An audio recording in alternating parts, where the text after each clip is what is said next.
Assalamualaikum guys, jumpa lagi dengan kami ya, MBC Muscle Bike Channel. Yes guys, ini weekend ya, weekend kita jalan-jalan pagi tuh, matahari kelihatan masih agak apa ya, agak rendah lah ya, bukan tinggi lah kalau itu ya, belum juga 45 degree kayaknya.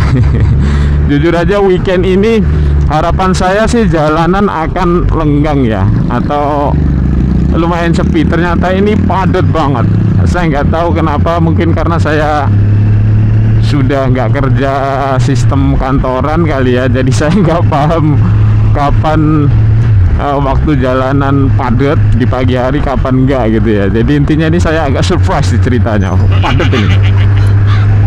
Ini tadi saya nyalain kamera pas sudah agak kosong nih ya, kayak gini nih, agak kosong nih. Tadi padat sekali. Oke, by the way guys, gimana kabarnya nih? Tetap semangat ya, tetap semangat. Kalau nggak semangat, cari alasan untuk bisa semangat guys. Coba lihat, orang sebanyak ini semuanya berangkat kerja, semuanya semangat. Masa kalian nggak semangat, ya kan? Jangan gitu dong ya. Pokoknya followernya, subscribernya MBC ini harusnya kita menjadi orang-orang yang optimis lah ya, karena kita di sini membahas motivasi ya. Oke guys, seperti biasa ada satu topik ya. Ini topiknya bukan topik yang berat, ringan saja tapi penting sekali, terutama nanti akan mempengaruhi kantong kita. Kok bisa? Oke. Jadi gini guys, topiknya itu barang murah versus barang mahal. Nah, barang murah versus barang mahal. Gini, tentunya kalau kita ngomong barang murah, barang mahal itu sangat mempengaruhi pertimbangan kita lah ya, dalam setiap kita membeli barang gitu lah ya. Jadi kemampuan kita itu beli yang kualitasnya bagaimana gitu kan. Nah, itu penting sekali guys. Jadi kalau memang budgetnya nggak cukup ya jangan maksain. Kalau ada opsi yang lebih murah, pilih yang lebih murah ya, asal jangan mengorbankan kualitas. Nah, itu kadang susah, murah tapi berkualitas, apa iya. Nah, oke guys, kita flashback dulu ya. Jadi saya ingat dulu waktu dulu ya, kita kalau ngomong barang murah itu kita ngomong barang yang kualitasnya jelek. Kalau kualitasnya jelek, artinya apa? Paling gampang ya, gampang rusak. Nah, gitu kan. Karena kualitas kita beli yang murah, sehingga ya harus paham dong kalau bahannya mungkin nggak akan seawet yang mahal gitu kan ya. Terus mungkin dari segi keamanan, mungkin dari kalau ada warnanya, mungkin yang mahal mungkin warnanya yang misalnya nih kayak box makan, mungkin kalau yang mahal mungkin free BPA ya, free bahan berbahaya penyebab kanker ya. Kalau mungkin yang murah, nah kita nggak tahu nih, jadi dia sudah free BPA apa enggak, certified atau enggak gitu kan. Nah, oke. Terus tapi di sini poinnya saya mau membahas gini guys. Jadi teknologi itu kan sudah semakin maju ya. Jadi teknologi yang zaman dulu itu menjadi sesuatu yang mahal, sekarang itu menurut saya itu sudah tidak mahal lagi gitu ya. Jadi saya melihat cukup banyak barang yang sekarang itu misalnya merek umum gitu ya, merek yang umum dikenal tapi kualitasnya bagus. Nah, kualitasnya bagus, nggak kalah dengan yang kualitasnya mahal, bahkan yang kualitasnya luxury atau kualitas mewah. Jadi kemarin saya browsing, salah satunya gini, bukan browsing ya, FYP kali ya, atau apa di YouTube itu. Jadi saya browsing, jadi ada gini, ada orang yang membandingkan jam tangan, satu Seiko GMT, satu Rolex GMT. Nah, kita tahu dong Rolex itu merek mewah gitu ya, merek mewah. Nah, GMT itu jadi setahu saya tuh jam yang ada fungsi untuk menunjukkan 2 waktu di dalam 1 jam tangan itu, gitu ya. Nah, ini menurut saya cukup menarik guys, dimana Rolex GMT itu harganya di atas 10.000 US dollar, yang mana artinya itu ya mungkin 150 juta ke atas gitu ya, dibandingkan dengan Seiko yang mana harganya mungkin di atas 5 juta ya. Jadi dan ini menjadi menarik menurut saya. Jam tangan yang harga di atas 5 juta dibandingkan dengan jam tangan yang harganya kurang lebih di atas 150-an juta. 5 juta versus 150 juta, udah itu aja kira-kira. Menariknya di sini guys, apa? Jadi menariknya gini, satu, merek umum yang mana ini diwakili Seiko ya. Kemudian dibandingkan dengan merek yang di orang sudah paham bahwa itu barang mewah gitu ya, Rolex. Itu sebenarnya sudah pecah telur tuh istilahnya. Oh, berarti sudah sebanding dong gitu kan.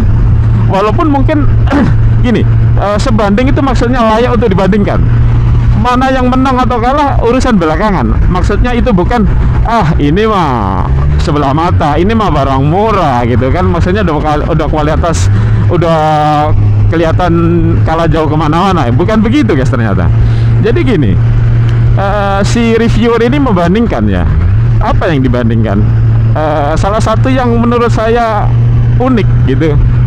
Jadi finishing, polesan ya. Which is katanya Rolex itu dipoles dengan jauh lebih baik gitu ya. Jauh lebih baik. Oke, itu bisa, kalau saya bisa pahami bang, harganya kalau menurut reviewer itu Seiko GMT versus Rolex GMT itu harganya Rolex itu 23 kalinya. Kebayang nggak? 23 kalinya. Nah, bahkan lebih. Nah, terus dia membahas apa yang membedakan itu teknik pemolesan, finishing. Bagi saya oke, memang itu mungkin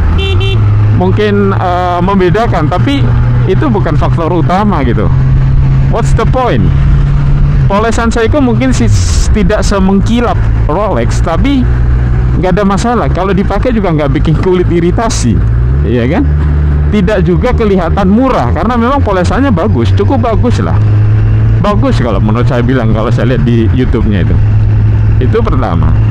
Terus dia mengomentari movement dari jamnya. Oke, tapi saya berpikir simpel saja. Ketika saya melihat misalnya nih ya, seandainya saya memiliki dua dari jam itu, satu Seiko, satu Rolex, yang saya lihat itu jarum jamnya guys. Saya tidak melihat movementnya. Mungkin sebagai penikmat jam mungkin menikmati, tapi itu pun kalau misalnya parameter movement itu adalah misalnya movementnya Seiko seperti ini, movement seperti itu, ya itu kan hanya sekedar pilihan gitu. Nah, jadi yang saya tangkap, apa yang dia bandingkan, yang membedakan itu bukan sesuatu yang prinsipil banget, tapi memang berbeda. Dan itu pun berbeda hanya karena memang harga yang terpaut jauh lebih tinggi. Yang menurut saya, seandainya kalau Seiko yang harga 5 jutaan itu mau misalnya urusan pemolesan, mau memoles lebih bagus pun mungkin akan semakin gak kelihatan bedanya. Cuman kan Seiko kan dia menyasar target pasar ya kan. Kalau misalnya polesannya dibuat bagus, misalnya harganya jadi 2 kali lipat, mungkin 10 juta, yang mana masih jauh lebih murah dari Rolex, mungkin target pasarnya nggak nyampe gitu kan. Nah gitu. Jadi gitu guys, maksud saya dari kasus 2 jam tangan itu tadi, yang mana jam tangan harganya terpaut 23 kali menurut reviewernya itu ternyata sudah layak untuk dibandingkan. Jadi menurut saya sekarang dengan teknologi manufaktur yang semakin bagus, itu gap antara barang biasa dan barang mahal, kualitasnya gapnya itu sudah tidak terlalu lebar guys. Jadi kalau menurut saya, hal-hal yang memang kita butuhkan sehari-hari dan tidak butuh luxury ya, menurut saya sih mending pakai yang merek yang umum saja. Bukan, gak masalah soal banyak yang punya, nggak ada masalah. Yang penting you happy pakai barangnya, dan yang pasti kantongmu happy loh, karena kantong nggak jebol kan. Untuk apa kita bayar sesuatu yang gap kualitasnya nggak beda jauh, tapi dari segi kantong boncos kan nggak masuk akal menurut saya. Nah, oke, saya rasa itu penting guys. Karena apa? Karena kita nggak perlu memperjuangkan sesuatu hal yang memang tidak terlalu urgent pertama. Terus yang kedua, yang beda kualitasnya nggak terlalu jauh. itu sama sekali kita nggak perlu memperjuangkannya guys. Jadi kita pakai yang normal-normal aja lah menurut saya ya. Nah gitu guys, yuk kita hidup hemat ya, membeli barang sesuai kebutuhan. Saya rasa itu sangat penting ya. Oke guys, itu aja dari pembahasan kita pagi ini. Sampai jumpa lagi ya. See you.